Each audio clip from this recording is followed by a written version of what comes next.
Good afternoon, everyone. Thank you very much for tuning in. I realise it's a busy time of day at 5:30 on a Tuesday evening, but hopefully you get some benefits from listening to this webinar live this afternoon. We're also recording the webinar, which will be available on Farrow Jamieson's website from tomorrow. So for those of you who wish to listen to it again, maybe, or those that can't tune in today, it will be available through the website, and I'll email a link out tomorrow. Now, Pathway to CFO, just to give you a little bit of background, is basically we started it off as a networking group for developing accountants a couple of years ago here at Farrow Jamieson. Tristram spoke at one of the events early last year. The events went very well, but what we noticed was that you're talking to an audience of about 20 to 25 people. So today is the first webinar. We're using some technology to see if we can spread the net a bit wider in terms of getting that out to a bigger audience. So good afternoon, Tristram, who's our CFO today, as you probably know. Thanks, Adam. Appreciate it. It's always nice to come and share some experiences and help people understand how you got to the position that you got to. So I'm looking forward to this. Right. New experience for me as well. Save your voice because you're going to be doing a lot of talking. No. Now, if we go flick over to the second slide, I've just got a couple of instructions for you. So you should have that on your screen at the moment. So basically that red arrow, if you click on that, that collapses that view, so it gives you a more thorough view of the screen that you're looking at. Below that in the white box is where we would like you to type some questions. Now, all the questions are anonymous, so we won't know who you are, but we like questions, and I'll try and get around to answering as many of those as possible. We're going to try and keep it to about half an hour, just to give you an indication of time. We've also got a couple of polls to run, which we'll do in the second half of the webinar with some questions for you guys. So any questions, just flick them through, but as I said, we like questions. So flicking on to the third slide here, Tristram, as I said, talked earlier last year at one of the live Pathway to CFO functions and was warmly received by everyone there. So what I'll do is I'll open the floor to Tristram, really, just to give a bit of background. If we go on to the next slide as well, actually, we've got a bit of a synopsis of his CV and his career path. What I'll do is I'll let Tristram just talk you through his career to date in a few minutes, and then we can roll from there. Hey, thanks, Adam. So as you can see from the slide, I've got a degree in science and also a degree in commerce. I finished school and had a lower level of understanding about what I wanted to do in the future, so I ended up doing something which interested me in the first year, which was science and geology. I enjoyed the degree, but ultimately it didn't get me to a point where I felt like I had any career other than narrowing what I did into the future to being a scientist. So I went on and decided to do a commerce degree. At that stage I did it in economics and finance. I enjoyed that. And then following the completion of that, I went out to market. I actually went and was offered 2 jobs, both of which were in CA firms, and I took one of those jobs. In that instance it was with a firm called Graham, which was really a great opportunity, and I think something that I fell into, but in terms of my aspirations moving forward, it was fantastic to have a grounding. Then I think, and you will be able to see from some of the choices I made, I didn't really know whether I wanted to move on and become a CA or whether I wanted to move into a commercial environment. So I had what I call a sort of an epiphany. Left Graham, ended up having 2 roles in a commercial environment, one at Ford Motor Company, one at Ferns Chemicals, neither of which really enthused me or created the opportunities that I wanted. So ended up going back to Grant Thornton. Grant Thornton was actually formerly Graham, and it was a firm that got bigger and bigger and bigger, and then decided that it wanted to become an international brand, so it rebranded to Grant Thornton. So effectively I started at Graham, went and did some other things, and then came back to Grant Thornton. I really enjoyed that experience. I got right through to senior manager. I was offered the opportunity to be a partner or to move forward through the partnership track. but at that point decided that I had my CA and I wanted to move forward and try the commercial environment at that point in time. I was working with a company in the CA environment called McEwen Group, and one of the directors of that organisation offered me the opportunity to come and work for him. They were a specialist property developer, and they were fairly complex in that they had about 85 or 90 companies. So it was really a process role, a structured role, and I thoroughly enjoyed the experience that gave me. Then I got the opportunity to move into a role at Dorchester Pacific. That was also my first CFO and company secretary role. It was a listed environment, but a smaller listed environment. Complex time, 2006. It was just pre-GFC going bad, so Bridgecorp had gone under, but the raft of finance companies that were about to go under hadn't quite got there yet. Essentially, West End Consulting is a private consulting company, and I worked and consulted to Dorchester during that period. What I was involved in is a capital reconstruction program and also a moratorium. So following the completion of the moratorium, I went back on a full-time basis to Dorchester Pacific. And then following a restructure of that organisation, the company got to a point where it was too small and really couldn't justify my salary. So I ended up agreeing to move on and got the opportunity to be at Metlifecare. So that was in January 2011, and I've been there ever since. So that's a bit of a summary of my career path. Which is coming up nearly 4 years, yeah? Yeah. Tell me two roles that are probably of interest, or two moves that will be of interest to people. Firstly, the move from Grant Thornton to McEwen Group. You said that McEwen Group were a client of yours at the time. What do you think you did at that time to really put yourself in that position to be offered a role there? So there's always a balance when you're in a CA environment. The justification for charge by the hour versus your ability to add value. And I began to struggle at a CA environment with charging by the hour and actually adding value to clients. So I had pitched some clients and got quite close to them, and one of those clients decided that it would be better to employ me. So it was really about relationship building. It was about creating the opportunity for someone to trust me and to think that I was going to do a good job. So, it's the softer skills that created the opportunity to exit out of that CA environment. I would have thought that was quite common. So that's really the catalyst for moving at that point in time. And that was a contract role, not permanent, is that correct? It was a contract role. Yeah. I was effectively contracting to two head entities in that environment, but essentially I was their FC, and I was managing a bunch of 85 companies and sort of tidying up a capital structure. It was also quite complex. They had a lot of syndication, a lot of audits. So it was a great role to cut my teeth in. Okay. And tell me, so Dorchester Pacific, obviously that's the first CFO role on your CV. How did that come about? So a friend of mine or an associate, a guy I went to university with, was offered a role as CEO of Dorchester Pacific.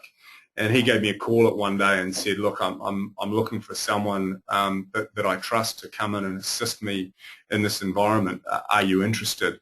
The role initially was a business development role, but pretty soon after I arrived, I actually think the same day the CFO resigned. And given my skill set and background, he said, would you like to be the CFO? And I said, sounds like an interesting opportunity. So really, a bit of right place, right time. Yeah. Interestingly, someone asked me the other day, when and at what point did I consider myself a CFO? And I think the answer to that question is really only after I got the second CFO role, because you have to solidify your career, and so that's my view. Which is why you're here. Which is why I'm here right now. Absolutely. All right, let's go over to the next slides. So your current role, CFO of Metlifecare, which you've been in coming up 4 years now. Yep. Look, obviously there's a lot of information available on Metlifecare as they're a publicly listed company, and I've just tried to summarise the entire company on one slide there. But do you just want to take a minute just to give everyone just a bit of an overview as to where the business is at now? So Metlifecare, as you can see from the slide, operates and owns retirement villages. We have several of those villages with care facilities.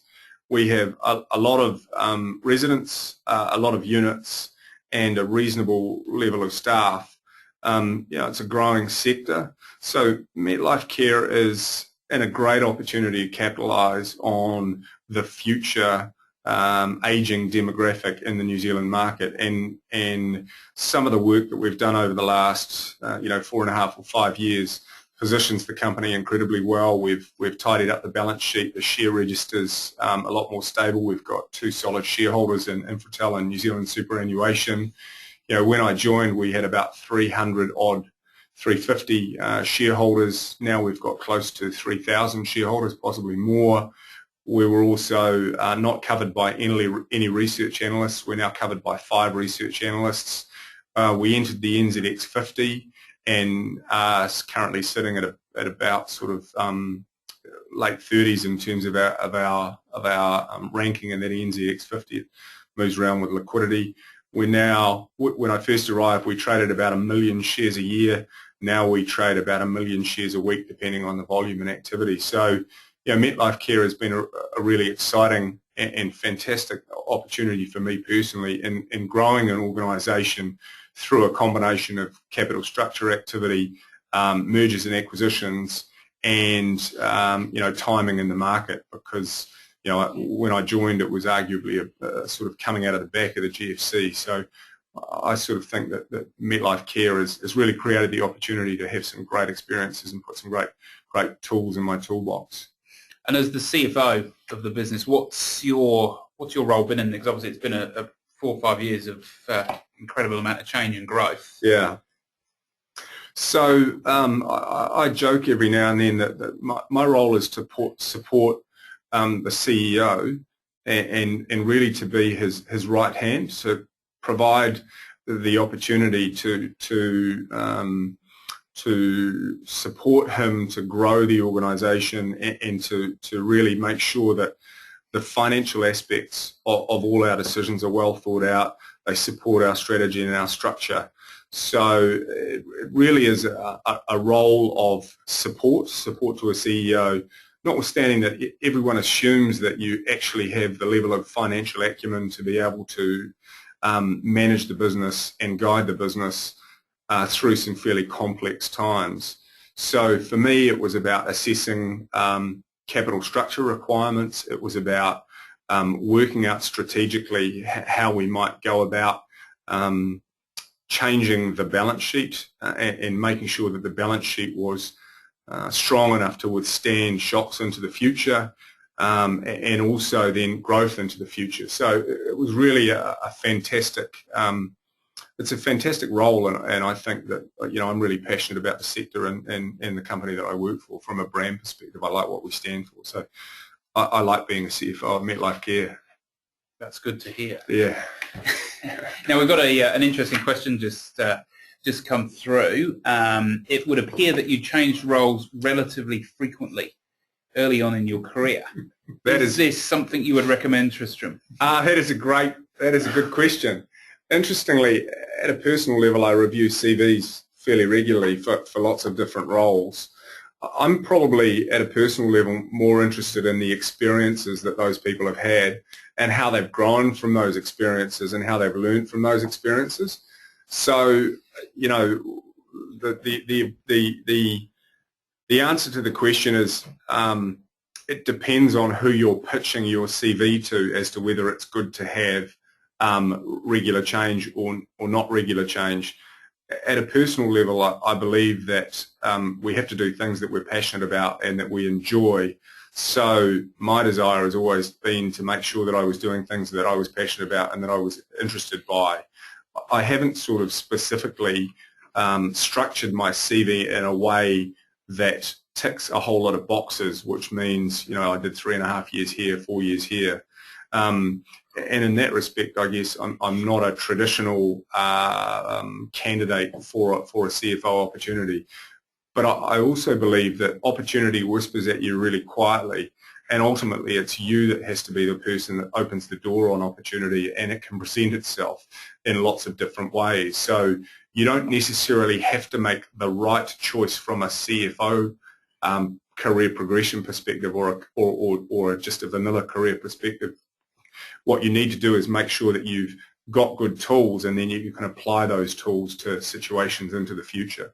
So, yeah, good observation, good question. Let's move on to the next screen, and I think let's get down to a couple more general questions about the role of a CFO. Firstly, would you be able to summarise, in your opinion, Tristram, what do you think makes a good CFO for a business? So, technical ability is the starting point. I think when you get to the level of being able to be considered as a CFO, everyone presupposes that you have technical ability. That doesn't necessarily mean you need to know the details or the intricacies of every standard or every piece of tax legislation, but you definitely need to know, when you are confronted with situations, who to be able to ask the right questions of.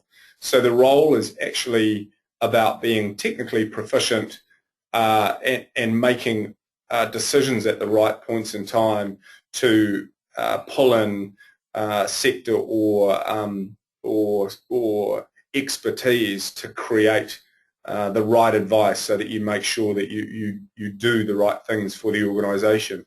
Then I'd have to say it's an awful lot about attitude, positivity, managing teams, making sure that you create the opportunity for organisations to move forward, and then supporting all people in the organisation. And I talk a lot about management up and management down.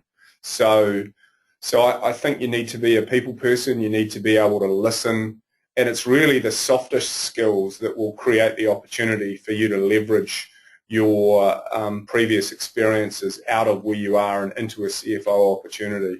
It's about managing the people, it's about managing outcomes, it's about making sure that you understand how to deliver the deadlines and what the ebbs and flows of your deadlines are. So, you know, those are some of the key things which I think are really important to me. Less about the accounting now, more about the people.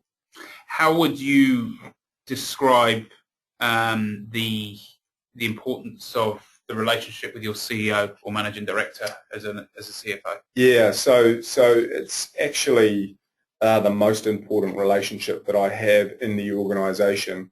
Ultimately, he needs to feel 100% confident in my ability to deliver. He needs to trust me absolutely implicitly, and we need to have a very strong and positive working relationship. And I'm really lucky in that I have all of those things with my current CEO. So really that relationship is key in any organisation. You know, the CFO needs to provide financial acumen and support to the CEO in as many, if not all, situations. All right, and the third point on that slide, we've got a question or two to come up shortly as well. Alternate career paths. Now, some of the people listening now may not want to be a traditional CFO. Mm-hmm. What other career paths do you see available for someone potentially who's a newly qualified accountant, for instance? So I have various roles reporting to me. I have IT, I had legal, that now no longer reports to me. I've also got the vanilla or the traditional finance team. I have a series of business analysts or development analysts which report to me. I have a procurement manager that reports to me. I'd have to say that the grounding that the CA environment provides to your ability to process complex financial problems is incredibly important, and it will create the opportunity for you to make better decisions, in my opinion, from a financial perspective. So really the sky's the limit. You know, you could move into procurement if you wanted to, you could become a business analyst if you wanted to, you could move into, you know, depending on your skill set, owning your own businesses.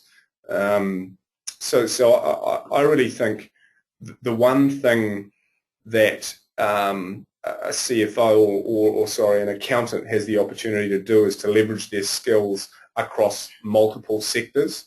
Most other people don't have as much opportunity to do that when they're moving forward. Now, we've had some good questions rolling. First one, in terms of your career progression, Tristram, do you see yourself one day being a CEO potentially? Not tomorrow, of course, but...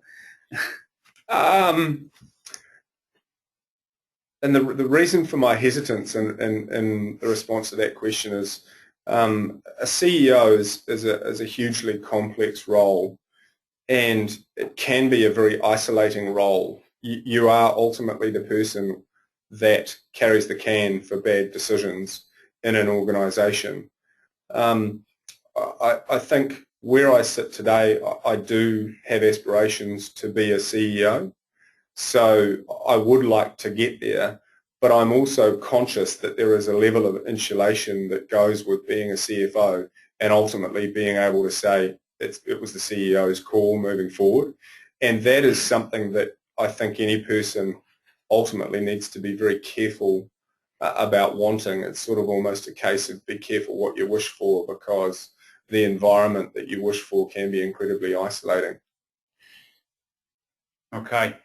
Now, we just had a very good one come in through. There's a couple of questions just around your career path. Yeah. Given your first role was attained through a friend or through your networks, I think you've had more than one role actually through networks, haven't you? Yeah. How much value do you attach to networking, especially when you're young and developing? So interestingly, I met with someone the other day who contacted me largely to get a better understanding about the career path associated with being a CFO, a hugely experienced person. And I think that networking in the New Zealand market is incredibly important. You actually have to know a lot of people in order to be able to cut through some of the content that you get. So I'm an absolute proponent of make sure that your networks are strong, make sure that all people within your network speak highly of you, and make sure that you manage your network and foster your network very carefully. Because ultimately your ability to leverage your career forward will be driven by what other people perceive of you, think of you. And if you ever get the opportunity to go for a CFO role, 9 times out of 10, the people that are considering you for that role will know someone that you know, and the personal referral will create the opportunity for you to get the role over someone that you don't have a personal connection to or with. So networks are incredibly important. It's something I spend an awful lot of time managing. I do a lot of after hours things. So while it's a 9-to-5 job, I go to lots and lots of networking activity, hence sitting here for Farrow Jamieson. and also, I do things with all of the CA firms, all of the big four. I spend a lot of time with lawyers. You make sure that you know who the people and players are in your market. Lovely. Now, we've got a couple more questions, but I think some of these questions may actually be covered by what we're going to ask you in a minute. Now, the focus of the next phase is the jump from an accountant, hands-on accountant, to CFO. Mm-hmm. So in terms of, and this relates to one of the questions quite nicely actually, technical accounting skills versus interpersonal skills.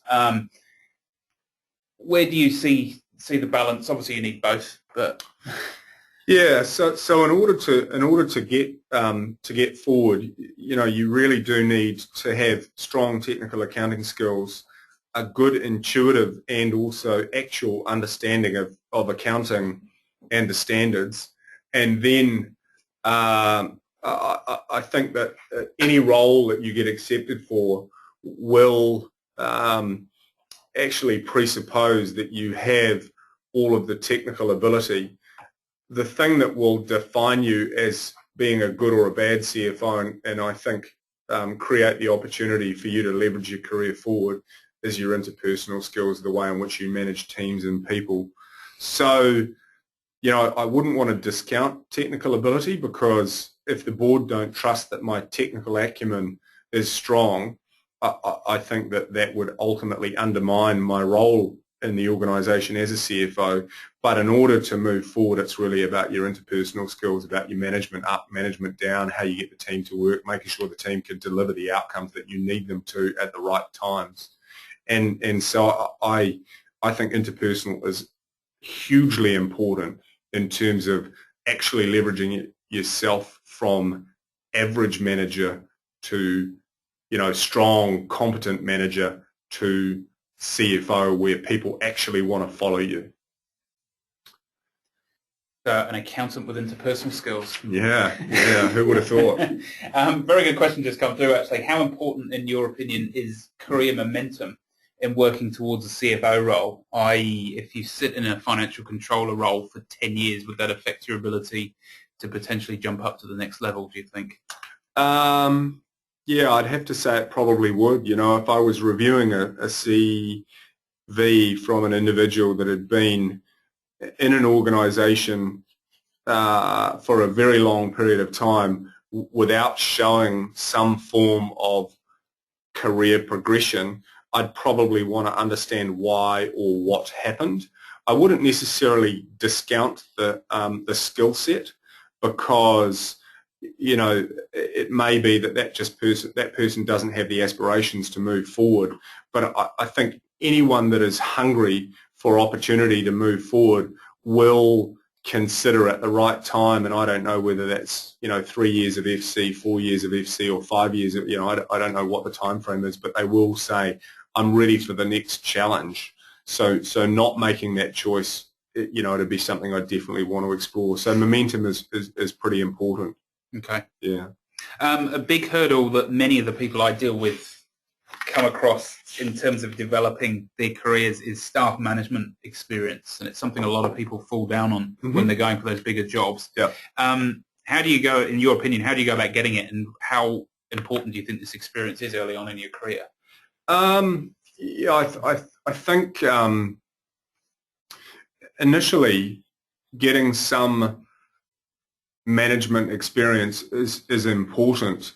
I think ultimately your personality, your openness, the way in which you engage, your ability to ask questions and listen to answers and react, and then kind of manage outcomes is important. And you can gain that in a lot of instances, and you could demonstrate to a potential recruiter or a potential employer that you have the skill set that enables you to manage, by saying, I was involved in a series of projects where I was the project leader or sponsor. So I think it's about acknowledging the opportunities that are in front of you in lots of environments, and we all every day have opportunities to manage expectations of people below us, above us, communicating how you did that and making sure that the person across the table understands that you've got a good level of experience in managing outcomes can create the opportunity for people to take a risk on you not having any really deep management experience. And certainly I've done that in lots of instances with people who I have recruited. Some have worked, others haven't. And ultimately I think once you get in there, you've just got to be open to mentoring, listen, ask for opportunities, go to courses, just be very willing to accept how other people direct you to create outcomes. I think that flows quite nicely, Tristram, onto the first poll that we're going to do. And that means that the people listening and viewing need to get involved. Now, this should be on your screen, a poll come up. Now, this is really looking at opportunities to develop into CFO roles and what you see as the potential barriers. Now, you've got 5 choices on there. I'll give you sort of 15 seconds or so if you want to click on there as to what you think is the biggest area of hindrance potentially in getting a CFO role. Then we'll get you to talk around that, Tristram, if that's okay. Okay, so just to clarify, I'm looking at the questions here: the lack of staff management experience, lack of staff management experience, lack of training opportunities, access to a mentor, lack of opportunities in a small market like New Zealand, being overlooked by people with industry experience, or making substantial sacrifices to your work-life family situation. So the biggest barriers, and it's looking like lack of opportunities in a small market is probably the clear front runner at the moment, with about 40% of the vote. So we'll close that now, shall we? Yeah, I think as I said earlier, opportunity whispers at you really quietly. Ultimately, you've got to be the one that opens the door. I've learnt that experience, but I've also been told that that's the way life works. So I think that there is no doubt that the New Zealand is a small market, which brings you back to, you need to make sure your networks are deep. You also need to be open to what opportunities come across your desk. I had an interaction with a staff member today, and that particular person, I won't tell you any detail about it for a whole lot of reasons. I wanted something done. I was doing it myself. That person said to me, "Hey, I'd really like to do that." And my response was, "Hey, that's fantastic. You run with it." So I think, the moral of the story is while there is a lack of opportunity in the New Zealand market just by virtue of our size, you can sort of create your own opportunity by being enthusiastic. The last thing I want is a person that ultimately just sits at their desk. I want solutions-focused people. I want people that bring me problems and then have at least considered the solutions. So while opportunities are slim and hard to find, I think you can elevate yourself above the rest of the pack by really just focusing on adding value in any way you can, and that means making the job of the person who's managing you easy by creating opportunities, choices, and really thinking from their perspective. So staff management experience, the reality is when I got my first role, I'd had a bit of staff management experience at Grant Thornton, but certainly not the size of teams that I had at Dorchester. Training opportunities. Hey, I think the reality is that we presuppose knowledge with the CA environment, and you get a good base of training whether you're in audit or in business services or even in a commercial environment. If you're at an ATO, you get the right training. So overlooked because of industry experience. Interestingly, I didn't have any industry experience when I went into Metlifecare. So I think if you're smart and you're hungry for opportunity, you can create your own outcomes. Sacrifices from family. I think you've got to be keen to work hard, and I know the way the ebbs and flows of my environment are, and at Metlifecare I know when I'm busy, and if I have to work late, then I just go and work late. So I don't really think about my hourly rate. I think about what I need to achieve from an outcomes perspective and making sure that I deliver the results that people expect me to, whether that's the board, my CEO, or other executives, or even my team. If my team wants something for me, then the worst thing I could do is say, "Oh no, I disrespect you by not doing it in a good time frame." Do it in the evening. So do I sacrifice? Yeah, but it's what I'm passionate about, so it doesn't feel like a sacrifice. Yeah. Now we've had a question. We're going to flow onto the last page here because I realise unsurprisingly we're running against time. We've had a question about a mentor. Now, obviously, when you're growing and developing your career, it's obviously great to get under a mentor. How important is it, in your opinion, to work under a mentor, and how would you go about choosing one? So at a personal level, I don't have a mentor. It's something that I would like in order to, I guess, leverage my career forward into a CEO environment. I think the things I would look for in a mentor is making sure that I actually had some connection with that person. I think you don't want to create a relationship with a person that you don't actually want to interact with or don't feel comfortable asking questions. So make sure that your first gut reaction is that you feel like you like this person, you like what comes out of their mouth. Spend the time to actually understand a little bit about them. It's really mentoring, I think, is about generally it's the softer skills. It's about helping people understand how to manage people, how to manage situations, how to manage the complexity of the work environment. So I would be very careful about choosing the right mentor, I would make sure that you have someone that you like, someone that you respect. You really do need to make sure that you respect that person, respect their acumen, their intellect, and then it's really about making sure that you get the most out of the relationship, asking them questions which are ultimately going to help you in the workplace.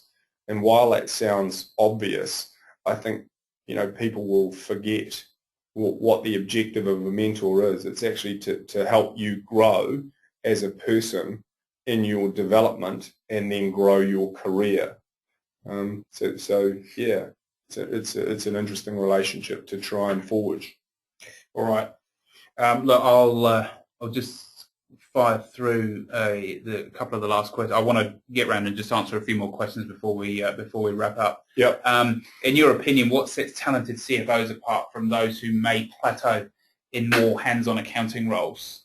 Simple. A lot of this you may have covered, of course. Yeah, people skills. The thing that I spend more of my time managing people to create outcomes in my organisation than I do on technical accounting issues. Yeah. So for me, it's really the softer skills, the people management, and you need to make sure that you're approachable, that you listen, that you are balanced. You need to make sure that you don't get frustrated in situations, that people know you for being a balanced, controlled, measured, and sort of rational deliverer of information. So absolutely people skills, that'll always be the thing that sets most CFOs apart, or at least the CFOs that other people want to follow. Yeah. Next bullet point there, which everyone can see has come up.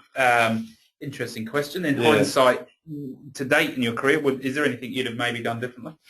Yeah, I mean, I have a personal view that you shouldn't have any regrets in the choices that you made, and at the time you make those choices for really good reasons. A great question early on in the presentation was that I seem to have jumped around a lot. Would I change anything about my CV?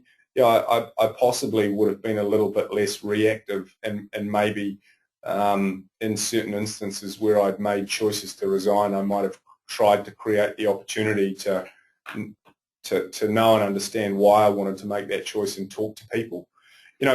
One of the things that employees tend to forget is that the person that they report to may be a reasonable confidant to, I'm unhappy in my current role, how can you help me move forward? One of the things that I've always tried to do with my team is when people say to me, I'm unhappy in what I'm doing, I look at the skill set and say, well, how could I rejig things? Could I manage that? Because, I'm really one for continuing to evaluate the skill set of people, what their hopes, desires, and wants are, and then trying to react to create a better work environment for them. So, I would suggest that if you're unhappy, go and talk to people in your organisation, because, if the organisation is culturally in the right place, they may be able to create more opportunity for you, which would mean that you can actually grow your career by doing different things in the same environment. So, yeah, in hindsight, I possibly would have talked to a few people a little bit before wandering into a boss's office and saying, thanks, I'm out of here, I've had enough of this. All right. Now, just to wrap up, I'm conscious that we are probably running slightly over time. I'll just throw a couple of quick-fire questions at you that we've had come through. In terms of choosing the right industries to work in, obviously you've been in the property industry or property-related industries for some years. Yeah. How important do you believe it is to choose the right industry, and maybe in relation to your personality? I think you need to hold on to the why you're doing things, and you need to hold on to your passion. Ultimately, if you're passionate about something, then it creates the opportunity for you to really enjoy what you're doing, and you tend to forget about the salary or forget about the things that are hard about that role if you actually have some association. So, for me, I would say, make sure that the industry or the environment that you're in, you've got some passion for, or you have some, I guess, altruistic view that it's where you want to be, you like it. So really just pick the experience, but also try and get yourself to an environment where you believe in it, you're passionate about it, because passion really shows through at an organisational level. You know, I've said to people that I've tried to recruit before, you can work with someone that's passionate and enthusiastic because they're more open to the idea of changing the way they react or learning more. So yeah, that's what I would say. All right, thank you. Now, as you can see in the background, we've had the second poll open now. This really is looking forward to future Pathway to CFO webinars, if indeed you've all enjoyed it, of course, and found it useful.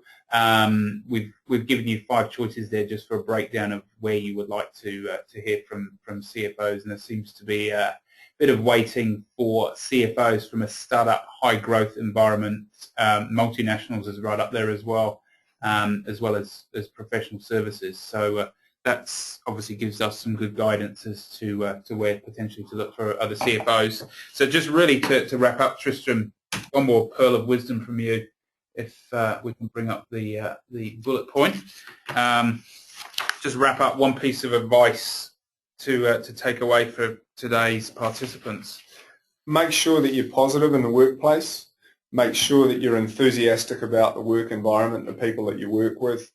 You know, even if you've had a bad morning and you know you've had a flat tire, or you know someone smashed into your car, make sure that when you're in the workplace you're positive, you're happy, because that'll actually make a difference to the way in which people perceive you in that environment. It might be the difference between someone considering you for an opportunity and not considering you for an opportunity.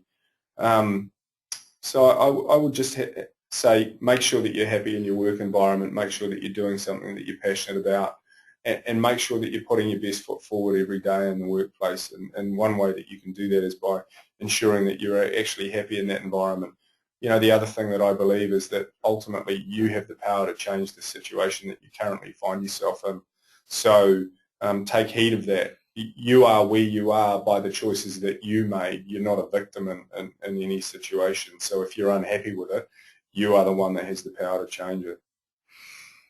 Lovely. Now, onto the final screen here. If you're, obviously most of you are listening live right now, but we're recording the webinar, as I said, so a copy, this will be available live as of tomorrow on Farrow Jamieson's website. If you are listening to the recording, it would be great to know that you do so, because I actually wouldn't mind tracking just how many people listen to the recorded version as well. Obviously, you can't interact live, but it would be really great if you could just flick me a quick email. So I've got my email. I'll just bring my email details up there. Additionally, would love to get your feedback on this webinar. Good, bad, ugly feedback. I welcome all feedback, because we really want to see if this is a platform and something that people are keen and interested in. We are potentially looking at another Pathway to CFO webinar at the same time in 4 weeks' time, so Tuesday, November the 11th. But obviously, we like you to like what you're hearing. So that's pretty much all from me. And Tristram, just like to thank you very much for your time this afternoon. And as a wealth of information available on Metlifecare online if anyone's interested. But if you've got any further questions, or if you need any more information, just flick me a line, and I'm sure we can get you more information.